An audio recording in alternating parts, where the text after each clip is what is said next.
कहाँ जा रहे हो बच्चे लोग? कहाँ जा रहे हो?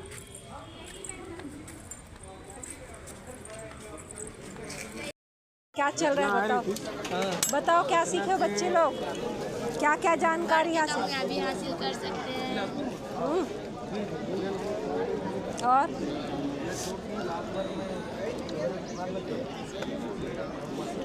और बताओ खाना कैसे लगा उसको बताओ। अच्छा लगा। घर जैसे बनाए ना? हाँ। अचार टेस्ट किए? खत्म हो गया। नहीं था क्या? डिफरेंट था अचार का टेस्ट। और कुछ बताओगे अपने दोस्तों को? कोई संदेश? कोई संदेश? चलिए हम लोग कैसे लग रहा है यहाँ आके? कैसे लग रहा है यहाँ आके? कैसा लग रहा है? बहुत अच्छा लग रहा है। दिन भर का अपना ही प्रोग्राम हो रहा है। जितने बच्चे लोग भोजन ग्रहण कर लिए हैं वो अपना चेयर लेकर क्या करके अपना स्थान ग्रहण कर लें। हम लोग जो है इसके तुरंत पश्चात हम लोग सत्र प्रारंभ करेंगे। सबसे बड़ी बात तो बच्चों को ज्ञान के बारे में, बच्चों को भविष्य के बारे में, आगे जाके बच्चों को क्या करना चाहिए, क्या नहीं, बच्चों को कौन सी चीज़ पसंद है, इसमें क्या चीज़ में इंटरेस्ट है, उसी में अच्छा लगा, बहुत अच्छा लगा। जो भोजन नहीं ग्रहण किए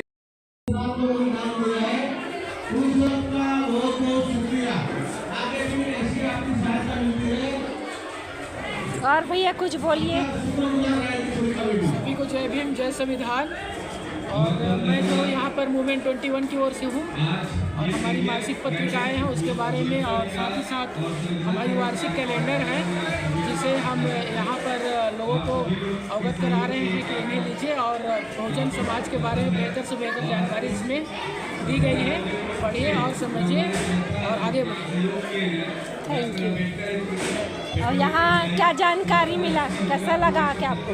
कैरियर गाइडेंस के बारे में बहुत सारी जानकारियाँ रही और काफ़ी अच्छे लोग आए हैं जिन्होंने बच्चों को बहुत ही सारा मार्गदर्शन किए हैं हर फील्ड से, चाहे वो आर्ट्स के क्षेत्र में हो, कृषि क्षेत्र में हो या फिर वैज्ञानिकी के क्षेत्र में हो, तो सभी क्षेत्रों में जो है अच्छा प्रोत्साहन जो है, मार्गदर्शन जो है हमारे वक्ताओं द्वारा दिया गया है। Thank you. विलायनगर से कैसा लगा यहाँ? कैसा लगा यहाँ सुन के? अच्छा जानकारी अच्छा लगा आप लोग को? अच्छा लगा यहाँ का जानकारी, कुछ सीखने को मिला, कुछ कहने तरीके अच्छा लगा। और खाना कैसा? खाना तो बहुत अच्छा, मैं तो बोल ही दिया सर को। हाँ हाँ। सर के बारे जय साउथ ईस्टर्न सेंट्रल रेलवे है ना, पहले साउथ ईस्टर्न रेलवे कहलाता था, फिर सेंट्रल जुड़ गया। अब उसके रेलवे रिक्रूटमेंट बोर्ड के चेयरमैन थे, क्या थे? और तब वो भिलाई आए थे। और भिलाई में चित्र मंदिर जानते हो, आजकल कला मंदिर हो गया। कला मंदिर में उनका लेक्चर हुआ था और अभी जितने लोग बैठे हो इससे डबल लोग बैठे थे और सब स्टूडेंट्स। और वो एक बार सेक्टर 6 में यहाँ डॉक्टर अंबेडकर भवन है वहां पर, क्योंकि एक तो लंच थोड़ा सा लेट हो गया, उसके बाद इतना स्वादिष्ट लंच कराया और अब बोल रहे हैं आप लोगों को कि कान खुले रखो। तो बहुत लड़कियां बोल रही है कि कान तो खुले रहेंगे, आंखों का क्या करें? वो बंद हो जाएगी अपनी बात, है ना? नो, नहीं होनी चाहिए। क्यों नहीं होनी चाहिए? मेरे को एक छोटी सी गजल याद आ गई। एक बड़े वो युवा कवि है, तो याद है, मैंने लिखी हुई है वहाँ पर, आगे सुनाता हूँ।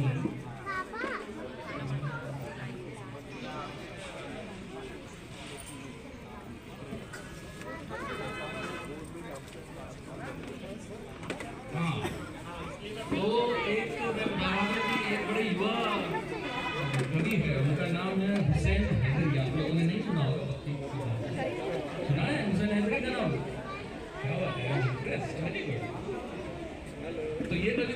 सोइएगा मत, नहीं सुनी ना? तो कविता का शीर्षक, गजल का शीर्षक ही है सोइएगा मत। और कहते हैं कि दहशत का साया फैलना है। अभी फैला नहीं है, अभी लोगों को लग रहा है कि दहशत फैली हुई है आजकल देश में। तो बाबू कहते हैं कि ये दहशत का साया फैलना है, सुनते हैं हमारे सवाल से, उनसे जवाब मांगना है, सोइएगा मत। ठीक है। और आगे कहते हैं जो हुक्म दे रहे हैं हुकूमत के नशे में, जो लोग हुक्म दे रहे हैं हुकूमत के नशे में, उनका नशा उतारना है, सोइएगा मत। जो सो रहे हैं, ठीक है, जो सो रहे हैं उनको जाकर ये बताइए कि कितना जरूरी जागना है, सोइएगा मत। और हम पर ये फर्ज है, हम बाबा साहब बुद्ध फुले सावित्रीबाई की संतान हैं, तो हमारे ऊपर तो ये फर्ज है। क्या फर्ज है हमारे ऊपर? क्या फर्ज है वो बताते हैं कि हम पर तो ये फर्ज है, सो इसे निभाएंगे। हम पर ये फर्ज है, इसे हम निभाएंगे। इस मुल्क को संवारना है, उड़ गई नींद सबकी? सोना नहीं है ना? सब लोगों ने आपको बताया है कि आप लोग नेक्स्ट जनरेशन के लोग हैं, इस देश का भविष्य जो है वो आपके हाथों में है। तो आप अगर सोएंगे तो बात नहीं बनेगी, ठीक है? तो मेरे को बताया गया था कि आपको कुछ ऐसी चीज़ें बतानी हैं कि पढ़ाई कैसे करनी है, करियर कैसे बनाना है। तो भगवान भाऊ है क्या? है पीछे। अच्छा तो पहले तो मैं इनका बहुत बहुत धन्यवाद देना चाहूँगा। लंच के पहले वाले सेशन में इन्होंने बहुत विस्तार में आप लोगों को सारे करियर ऑप्शंस बताएं। तो मेरा काम आधा हल्का हो गया, क्योंकि आप लोगों को पता है कि आपके सामने कौन कौन से अभी ऑप्शंस अवेलेबल हैं। लेकिन मैं कुछ बातें ऐसी आपको बताऊंगा जो थोड़ी सी अलग है, थोड़ी सी हटके हैं। उससे पहले एक मैं सवाल पूछना चाहूँगा। भगवान भाऊ ने जब अपना स्पीच शुरू किया था तो उसके पहले पूछा था कि 8th से 10th के बीच में कितने लोग हैं, 10th to 12th के वाले कितने हैं, 12th के बाद वाले कितने हैं। एक सवाल भाऊ भूल गए थे आप पूछना, वो मैं पूछ लेता हूँ, पेरेंट्स कितने हैं?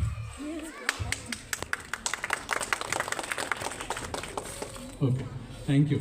तो अच्छे नंबर में पेरेंट्स भी है। तो हो सकता है कि मैं जो बात बता रहा हूँ उससे पेरेंट्स जो है वो मेरे से थोड़े नाराज हो जाए या मेरे से सहमत ना हो, तो उनसे मैं पहले ही माफी मांग लेता हूँ। अच्छा, मैं ऐसा क्यों बता रहा हूँ? क्या होता है कि जैसे जैसे हम अलग अलग क्षेत्र में काम करना शुरू कर देते हैं, आप अभी स्कूल में हो, कुछ लोग कॉलेज में हैं, फिर जो स्कूल में है वो कॉलेज में जाएंगे, जो लोग कॉलेज में हैं वो लोग नौकरी करने के लिए जाएंगे, जो नौकरी कर रहे हैं वो अगर सरकारी नौकरी में लगते हैं तो उनका एक जगह से दूसरी जगह पर तबादला होगा, ट्रांसफ़र होगा। जो लोग प्राइवेट सेक्टर में काम कर रहे हैं वो लोग एक कंपनी ज्वाइन करेंगे, 4-5 साल वहाँ काम करेंगे, फिर दूसरी कंपनी में जाएंगे। जब हम ऐसा करते हैं तो हमको जीवन में अलग अलग अनुभव प्राप्त होते हैं, एक्सपीरियंसेस मिलते हैं। और जैसे विश्वास भाव ने बताया कि अगर हमने अपने दिमाग के दरवाजे और खिड़कियाँ खोल के रखी है तो इन अनुभवों के आधार पर हम बहुत सारी नई चीज़ें सीखते हैं। और हमने हमेशा ये समझ के चलना चाहिए कि जीवन में कभी भी सीखने के ऊपर दरवाजा बंद नहीं करना चाहिए। विश्वास बाबू ने बताया कि मैंने MBBS किया था। MBBS करने के बाद मैंने IAS की परीक्षा देने के बाद 2005 में मेरा IAS में सिलेक्शन हुआ। IAS में मेरे को नौकरी लगी, अच्छी खासी नौकरी चल रही थी। आपको ये भी बताया, आप बिलासपुर में रेलवे रिक्रूटमेंट का मैं चेयरमैन था। आराम से ज़िंदगी कट रही थी, कट जाती। लेकिन जो बाबा साहब ने दिया हुआ जो घुट्टी है, जो मूल मंत्र है कि शिक्षा जो है वो निरंतर जारी रहनी चाहिए, हमेशा पढ़ते रहना चाहिए, नई चीज़ें सीखते रहनी चाहिए। तो बाबा साहब का अनुयायी होने के कारण मेरे में वो था कि नहीं, यहाँ पे तो ठीक है, अभी आगे तो सीखने की ज़रूरत नहीं है, नौकरी तो मिल गई है, रिटायर होने तक आराम से चलेगी, प्रमोशन भी मिलता रहेगा। लेकिन नया सीखने की चाह थी, नया कुछ सीखने की इच्छा थी। तो इसीलिए मैंने नौकरी में से 2 साल छुट्टी ली। जब मैं ऑलरेडी जब नौकरी कर रहा था 2014 में मैंने 2 साल की छुट्टी ली अपनी मास्टर्स की शिक्षा, पोस्ट ग्रेजुएशन करने के लिए। ज़रूरत थी क्या करने की? तो मैं आपको यही बताना चाह रहा हूँ कि हमेशा नई चीज़ें सीखने के लिए हमने खुला रहना चाहिए, अपने दिमाग के दरवाजे खिड़कियाँ खुली रखनी चाहिए। ठीक है, ओके। तो कितने, अच्छा मैं एक सवाल पूछता हूँ, बहुत मुश्किल नहीं है। आपके जीवन में, और कोई भी हाथ उठा के मेरे को बताए कि वो इस सवाल का जवाब देना चाहते हैं। आपके जीवन में आपका ध्येय क्या है? What is your target, what is your objective? अपने लाइफ में आपका क्या टारगेट है, क्या आप करना चाहते हो? मैं अपने मम्मी पापा को खुश रखना चाहती हूँ, क्योंकि उन्होंने जो मेरे लिए किया है, तो मेरी भी रिस्पॉन्सिबिलिटी है कि मैं उनको वो चीज़ दूँ जो उन्होंने मेरे लिए सेक्रीफाइस किया है। Thank you. तो आपका टारगेट है मम्मी पापा को खुश रखना है लाइफ। और किसी का कुछ टारगेट है लाइफ में, क्या करना है? नहीं, कुछ नहीं सोचा?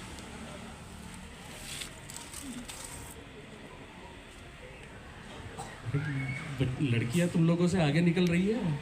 एक तो वैसे ही तुम लोग नंबर में कम हो आज के प्रोग्राम में, और उसमें भी अगर चुपचाप बैठे रहोगे तो कैसे काम चलेगा? Hello sir, same thing mind, जो माता पिता हमारे लिए सेक्रीफाइस किए हैं पढ़ाने में, परवरिश करने में, जो संस्कार दिए हैं हमें, उनको हमको आगे लेके जाना है। और हमारे बाबा साहब अम्बेडकर भी सेम सर। वो कैसे होगा? ठीक है, बैठ।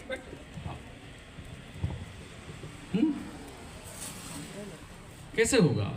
मम्मी पापा ने जो किया है, उनको खुश रखना है, सेक्रीफाइस किया है, उस सेक्रीफाइस को, उस सेक्रीफाइस का हमको चीज़ बनाना है, उसको वेस्ट नहीं जाने देना है। वो कैसे होगा? पढ़ाई करके क्या करोगे?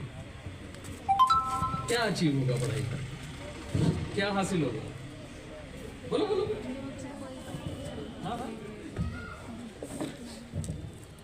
किसी अच्छे फील्ड में जाके जॉब करेंगे। नहीं, वो बिना माइक के बोलने में ज़्यादा कंफर्टेबल है। माइक देते बराबर जो है ना, कुछ हो जाता है कि आवाज़ नहीं निकलती है मुँह से। तो किसी अच्छे फील्ड में जाकर जॉब करेंगे, है ना? अच्छा जॉब करने से बात बनेगी? तो फिर इसका मतलब क्या होता है? संस्कार भी अच्छे होने चाहिए। मतलब क्या होता है? पहला जो टारगेट है हमारे लाइफ में, वो मेरे हिसाब से, मैं गलत हो सकता हूँ, मेरे हिसाब से पहला टारगेट हमारे लाइफ में ये होना चाहिए कि हम सबसे पहले अच्छे इंसान बने। आपको बहुत बड़ी नौकरी मिल गई, महीने में 2 लाख रुपए 3 लाख रुपए की पगार मिल रही है, लेकिन इंसान आप अच्छे नहीं बन पाए, तो आपके उस 2.5 लाख 3 लाख 5 लाख की नौकरी का कोई महत्व नहीं है। आप मामूली सी कोई नौकरी कर रहे हैं या बिजनेस कर रहे हैं, लेकिन आप एक अच्छे इंसान हैं, तो उसका मायना आपके उस लाखों की जो नौकरी है उससे कहीं ज़्यादा है। अब शुरू होती है जद्दोजहद कि अच्छे इंसान बनेंगे कैसे। कैसे बनेंगे?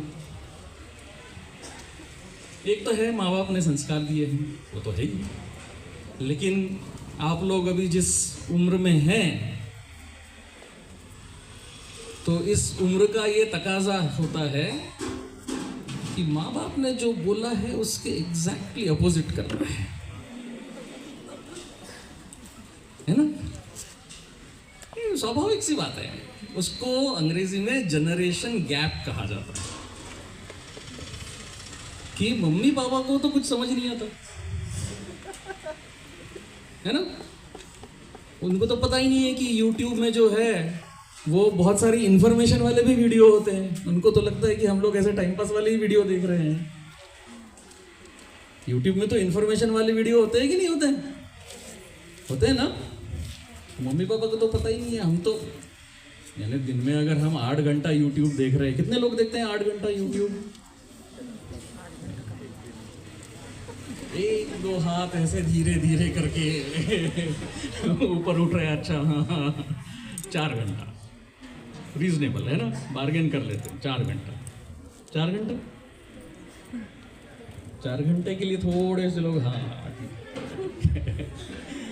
तो सबको यही लगता है कि मम्मी पापा को तो पता ही नहीं है कि YouTube में अच्छी चीज़ होती है, Facebook में भी अच्छे अच्छे फ्रेंड्स बन पाते हैं, Instagram में अच्छे अच्छे फोटोज दिखते हैं।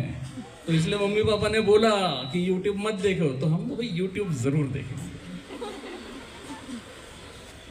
होता है ऐसे, होता है ना। तो जो मैंने कहा कि संस्कार जो है, मम्मी पापा तो अपने हिसाब से बेहद प्रयास करते हैं अच्छी चीज़ें सिखाने की, लेकिन उम्र का तकाजा कुछ ऐसा है कि माँ बाप ने बोली हुई बातें जो है वो उतनी हजम नहीं होती है ना, उससे कुछ अलग करना है। लेकिन मैं जो आपको कह रहा था कि हम लोगों को ये समझना बहुत ज़रूरी है कि हमारे ऊपर जिम्मेदारी जो है वो बहुत ज़्यादा है। अभी मैंने आपको कविता पढ़ के सुनाई कि दहशत का साया फैलना है। तो अगर दहशत का साया फैलना है, हमको पता है कि चीज़ें इस तरह से बिगड़ने वाली है, तो हमको तैयारी करके रखनी पड़ेगी कि नहीं रखनी पड़ेगी? तो जैसे अभी YouTube की बात नहीं है ना, तो सब लोग YouTube देखते हैं, बहुत सारे लोगों के Facebook में अकाउंट होंगे, Instagram पे अकाउंट होंगे, और पता नहीं और क्या क्या होता है ना, ट्विटर और ये और वो, X आजकल X कहलाता है। अगर सही में आप सफलता चाहते हैं, अगर सही में आप एक अच्छा इंसान बनना चाहते हैं, सही में कोई अच्छी सी नौकरी पाना चाहते हैं, तो पहला काम करिए, फेसबुक और इंस्टाग्राम का अकाउंट डिलीट कर दीजिए।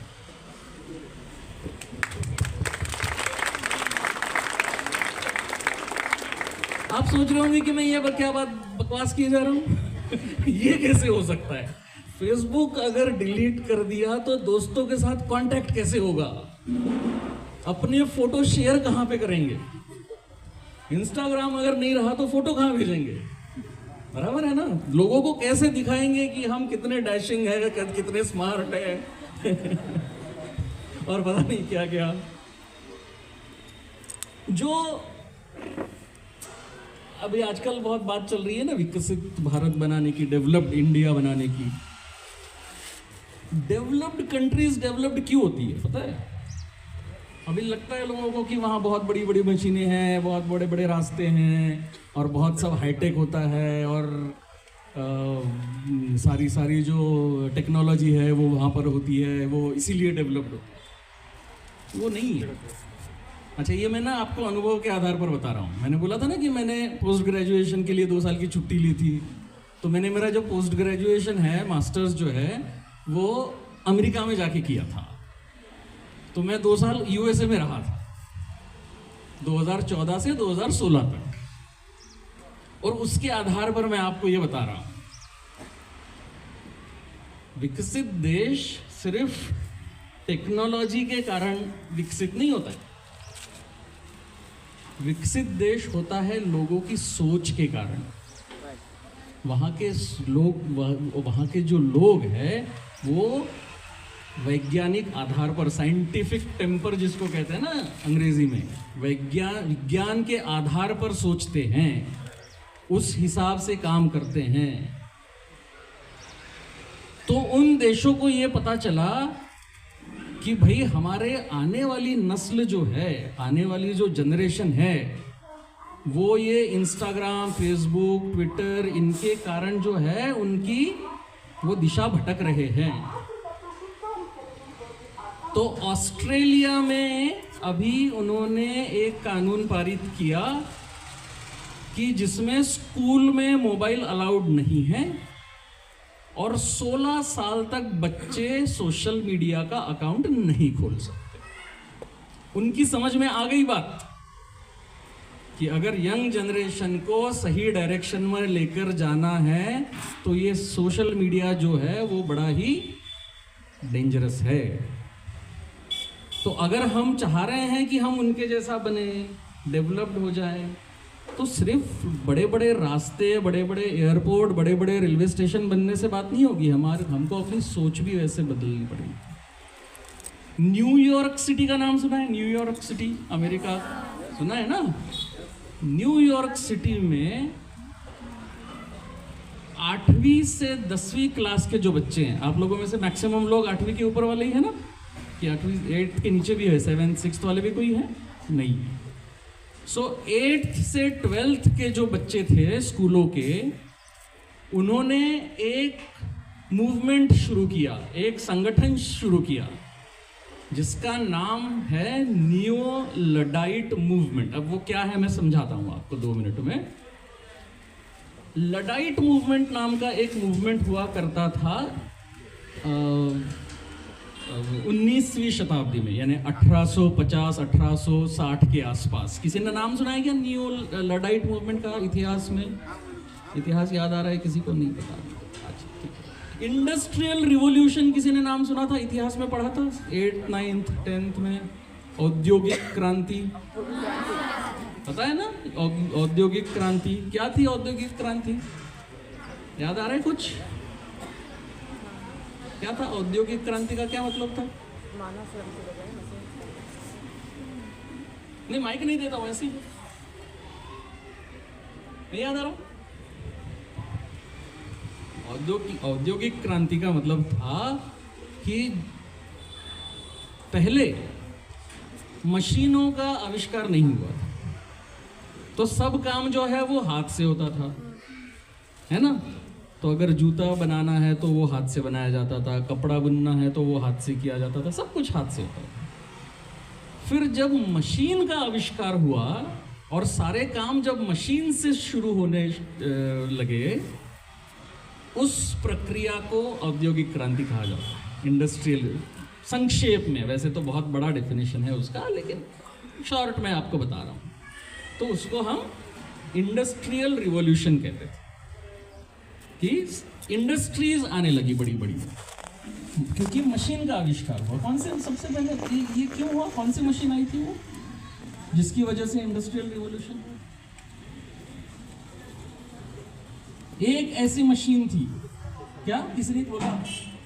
इंजन। कौन सा इंजन? Half engine. किसने बनाया था? जेम्स वॉट ने बनाया था, करेक्ट। ठीक है। तो जब वो इंजन बना तो बहुत सारी गतिविधियां जो पहले इंसान खुद करता था वो अभी इंजन के जरिए से होने लगी, जिसको इंडस्ट्रियल रिवॉल्यूशन कहा गया। अब क्या हुआ, जैसे ही मशीन आई तो मशीन आने के बाद क्या हुआ, जो काम 10 इंसानों को करने की ज़रूरत पड़ रही थी वो अब एक मशीन करने लगी। अब होता है ना, हम भी देखते हैं, हमारे यहाँ भी ऐसे होता है कि कोई मशीन आती है ना। पहले टाइप तो पहले जब 50 लोगों का काम था वो एक मशीन करती थी। तो मशीन आने की वजह से क्या हुआ कि बड़े पैमाने पर बेरोजगारी आने लगी, अनएम्प्लॉयमेंट। अभी बात हो रही थी बीच में ना, सवेरे के सत्र में कुछ वक्ताओं ने बताया था क्या कि 2-3 एग्जाम्पल दिए थे कि भिलाई स्टील प्लांट में पहले 90,000 लोग हुआ करते थे, अभी 20,000 बचे हुए हैं। हुआ ना ऐसे, बोला ना किसी ने।